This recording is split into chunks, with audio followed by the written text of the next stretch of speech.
நாம் தமிழர் கட்சியுடைய மாவட்ட கலந்தாய்வு கூட்டம் நடந்துச்சு திருநெல்வேலி மாவட்டத்துக்கு. இந்த கலந்தாய்வு கூட்டங்கிறதே பொதுவாக கலந்து பேசுறது தான் கலந்தாய்வு கூட்டம். நாங்களாம் மாவட்ட பொறுப்பாளர், தொகுதி பொறுப்பாளர். அண்ணன் சீமான்ட்ட எங்களுடைய கருத்துக்கள், எங்கள் குறைகள், அடுத்த என்ன செய்யணுங்கிறதையும் பேசலாம்னு நினைச்சிருந்தோம். அவர் ஒன் சைடாவே ஃபுல்லாக பேசி அவரே பேசி முடிக்க போறாரு. அப்போ நான் எந்திரிச்சு அண்ணே அப்படின்னு சொல்லி பேச ஆரம்பித்தேன். அப்போ ஒரு என்னன்னே தெரியல, ரொம்ப கோபமாக என் மேலே, யாரா நீ, உனக்கு கட்சிக்கு என்னடா சம்மந்தம் இருக்கு, யாரா நீ வெளியே போடா அப்படின்னாரு. அப்போ நான் என்னண்ணே இது அப்படின்னு சொல்லி, என்னண்ணே அப்படிங்கும்போது, நீ சாதி ரீதியாக கட்டமைச்சிட்டு இருக்க அப்படின்னாரு. நான் அதில் என்ன அதை பற்றி உங்கள்கிட்ட பேசணும் அப்படிங்க. ஆனால் என் கூட அப்படி ஒரு அலிகேஷனே கிடையாது. இந்த தேர்தல் முழுக்க நம்ம எங்கள் வேட்பாளர் கூட நான் சீஃப் ஏஜென்ட் எல்லா இடத்துக்கும் போயிருக்கேன். எல்லா டீமும் நம்ம பழக்கூடிய ஆள் தான். அவங்க மேலே யார், எங்கள் மண்டல பொறுப்பாளர் மேலே ஏகப்பட்ட குற்றச்சாட்டு இருக்கு, கட்சிக்குள்ள அதிருப்தியில் இருக்காங்க. அப்போ அதனால நம்ம என்ன சொன்னால், மற்ற எல்லாரும் நம்ம ஒருங்கிணைச்சு நம்ம நல்லபடியாக கட்சியை கொண்டு போயிடலாம் அப்படிங்கிற ஒரு 80% பொறுப்பாளர்கள் அதிருப்தியில் இருக்காங்க. அப்போ அவங்களால நம்ம இவர் தான் சொல்லுதாரு, அதனால நம்ம என்ன செய்தோம், அரவணைச்சு என்னென்ன செய்யலாங்கிறத கொண்டு வந்துட்டு இருக்கோம். அப்போ இன்னைக்கு நம்ம அதை பேச வாய்ப்பு கிடைக்கும்னு நம்ம எந்திரிச்சோம். சம்மந்தம் இல்லாமல் நம்ம அப்படி பேசும்போது, ஏன்னா அதை பற்றி நம்ம உங்கள்கிட்ட பேசணும் அப்படிங்கும். மறுபடியும் நம்ம ரொம்ப ஆசை பேசுறேன், ஏன் கட்சிரா இது இருக்க நேரம் வெளியே போடா அப்படிங்க. அப்போ நான் பார்த்தேன், நான் வெளியே போறேன் நாச்சே வரட்டுமா அப்படின்னு நான் கிளம்பி வந்துட்டேன். அதுக்கப்புறம் நம்ம அண்ணன் தான், அவர் நாங்குநேரி தொகுதி செயலாளர் அந்த விஜய். இல்ல இது என்ன, அண்ணன் பேசிட்டு இவரை வெளியே அனுப்பிடுறாரு. அனுப்பினோன்னா எங்களுக்கு ஒரு வருத்தம், ஏன்னா என்ன கருத்துன்னு கூட கேட்கல. ஒரு மாவட்ட கலந்தாய்வு கூட்டம்னு வச்சுட்டு கருத்து கேட்கல, வெளியே அனுப்பிட்டாங்க. அனுப்புனா நான் இருந்துச்சு, அண்ணா என்னண்ணே தம்பி என்ன தப்பு பண்ணாரு கேட்டீங்க, எல்லாத்தையும் விசாரிச்சிங்களா, எல்லாத்தையும் 19 விசாரிக்காம எப்படி அவங்களை அனுப்பலாம், இத்தனை வருஷம் உழைச்ச பையனை நீங்க எப்படி அனுப்பலாம் அப்படின்னு. அவர் உடனே இல்ல அவன் சாதி ரீதியா பேசியிருக்கான் வச்சிருக்கான் அப்படின்னா பதிவுலாம் இருக்கணும். சாதி ரீதியா பேசியிருக்காங்கன்னா சாட்டை திருமுருகன் நேற்று கூட நான் கொண்டையங்கோட்டை மரவன் பேசியிருக்காரு.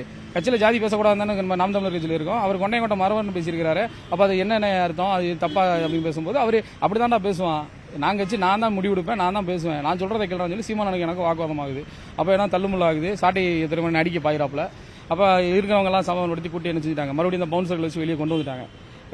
இதான் இது என்னன்னா, தலைவர்கிட்ட நாங்க பேசுறோம், எங்களுடைய கருத்தை சொல்ல போறோம். இதுக்கு சாட்டை துறைமுறைக்கு என்னன்னு தெரியல, அவன் தான் கட்சி நடத்தினானா என்னன்னு தெரியல. ஏன்னா எனக்கு முழுசா சொல்ல போனா தமிழ் தேசியம் நல்லா இருக்கணும் அண்ணன். நாங்க நான் 2016 இருந்து எலெக்ஷன், 2016 எலெக்ஷன், 19 இடைத்தேர்தல், 2021, 2024 இதுவரைக்கும் எல்லா தேர்தலையும் பணி செஞ்சிருக்கோம். பொறுப்பாளர் நான் நாங்குநேரி தொகுதி செயலாளர், என் பேர் அந்தோணி விஜய்.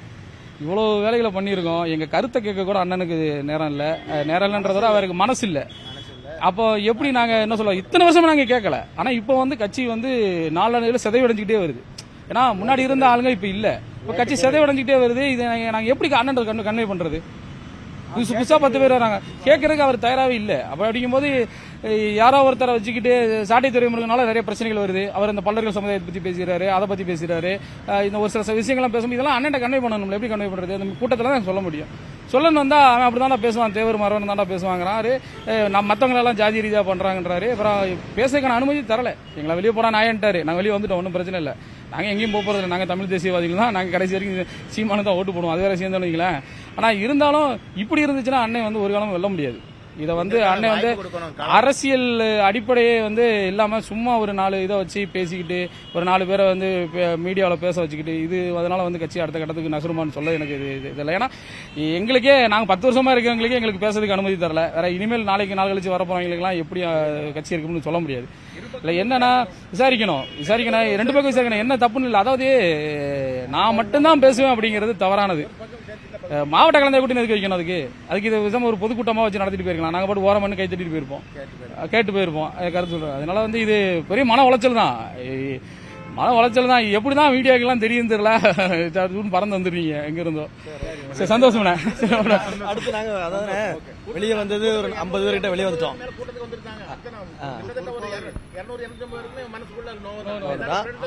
ஒரு 50 பொறுப்பாளர்கள், அதாவது ஒரு 50 பொறுப்பாளர்கள் வெளியில வந்துட்டோம். மாவட்ட தொகுதி பொறுப்பாளர் ஒரு 50 பேர் வெளியில வந்தாச்சு. அதனால எல்லாத்தையுமே உட்காந்து பேசிட்டு என்ன செய்யணுங்கிறது முடிவு பண்ணிட்டு நாளைக்கு கழிச்சு தான் அடுத்து என்ன செய்யணும் பார்க்கணும். எந்த வித பலனும் இல்லாம களப்பணி அவ்வளவு ராத்திரி பகலும் பார்க்காம களப்பணி ஆட்டிட்டு இருக்கோம். ஒவ்வொரு விஷயங்களையும் அப்படி செய்து அவருக்கு இந்த வாக்குகளை வாங்கி கொடுத்துருக்கோம். ஆனா எங்களுக்கான மரியாதை கொஞ்சம் கூட கிடைக்கல. இதை நாங்க பரிசீலனை எங்களை பேசுறதுக்கு எங்களை பல உறுப்பினர் முத கொண்டு அவர் பேசுறதுக்கு அனுமதிக்கணும். அவர்கிட்ட பேசி அவரோட களப்பணியில என்னென்ன இருக்குங்கிறத நேரடியா கேட்கணும்.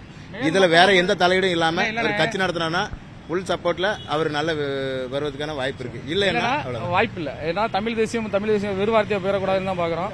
ஏன்னா அண்ணன் மேலோட்டமா பார்த்துட்டு அரசியல் பண்ணாங்கன்னா வாய்ப்பு இல்ல. என்ன சொல்றது, கீழ்மட்ட அளவுல எல்லா விஷயங்களையும் அண்ணன் அரசு ஆராய்ஞ்சா தான். எல்லா மாவட்டத்திலும் பிரச்சனை இருக்கு. நாங்க பேச ஆரம்பிச்சோம், மற்ற மாவட்டங்களும் பேச மாட்டாங்க. அப்படியே அமைதியாக உட்காந்துருப்பாங்க, பேச மாட்டாங்க. இப்போ நாங்கள் துணிஞ்சு பேச ஆரம்பிச்சோம், எங்களை வெளியே அனுப்பிட்டாங்க. அவ்வளோதான். இன்னும் நாளைக்கு கொஞ்ச நேரத்தில் எங்களுக்கு கடிதம் வந்துடும், கட்சியில் நீக்கப்பட்டார்கள் சொல்லி கடிதம் வந்துடும். அது இன்னும் கொஞ்ச நேரத்தில் வந்துடும். பரவாயில்ல, பிரச்சனை. நாங்க தமிழ் தேசியவாதிகள், அது மட்டும் தான் உண்மை. தமிழ் தேசியத்துக்காக தான் சீமான் பின்னாடி போனோம். குடும்பம் இந்த இருக்குல்ல, இந்த குடும்பம் இந்த இருக்கு பாருங்க, வேட்பாளர் கொஞ்சம் அந்த கேமரா காட்டுங்க. இந்த வேட்பாளர் குடும்பம் இருக்கு பாருங்க, இந்த குடும்பம் இருக்க வர திருநெல்வேலியை பொறுத்தவரை நாம் தமிழர் வளரவும் செய்யாது, வாழவும் செய்யாது. சரிண்ணா, நன்றி.